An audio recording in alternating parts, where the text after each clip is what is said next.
வணக்கம் CM sir. இது எங்க வீடு, இதுதான் சார் எங்க வீடு. அப்படியே பின்னாடி அப்படியே வைன் ஷாப் சார். அது மாதிரி பாருங்க, ரோட்ல வாசல்ல வண்டிங்க ஈவினிங் ஆனா இதே மாதிரி தான் சார் வண்டிங்க விட்டுறாங்க. குழந்தைங்க சின்ன சின்ன குழந்தைங்களை வச்சுட்டு இருக்கோம். குடிச்சிட்டு வந்து ரொம்ப இங்க வந்து அராஜகம் பண்ணிட்டு இருக்கோம். 5 வருஷமா நாங்களும் கலெக்டர்கிட்ட மனு கொடுத்துருக்கோம், டிஎம் ஆபீஸ்ல மனு கொடுத்துருக்கோம். அவங்க எந்த ஆக்ஷனும் எடுக்கல. எங்க உயிருக்கும் எங்க மானத்துக்கும் இங்க பாதுகாப்பு இல்ல சார்.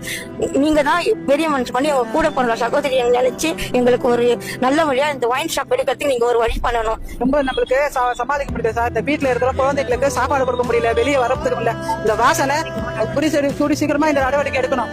வெளியே அண்ணாண்ட பக்கமும் 2 பக்கம் வாசல் ஒன்னாதான் இருக்குது, வந்து உக்காந்துக்கிறாங்க. ரொம்ப மோசமா இருக்குது, எங்களுக்கு சமாளிக்க முடியல. இது எப்பா சீக்கிரம் நீங்க எடுக்கணுமோ எடுங்க. இதுக்கு ஏற்ற நடவடிக்கை நீங்க எடுங்க சார். பக்கத்துல காய்கறி கடை எல்லாம் இருக்கு, லேடிஸ் எங்களால வர போக முடியல. தயவு செய்து என்ன இருக்கு நடவடிக்கை எடுக்குமோ எடுங்க. இந்த ஒயின் ஷாப் கடைக்கு என்ன பண்ண முடியுமோ பண்ணுங்க. எங்களுக்கு மகளிர் பாதுகாப்பு கொடுங்க. நன்றி.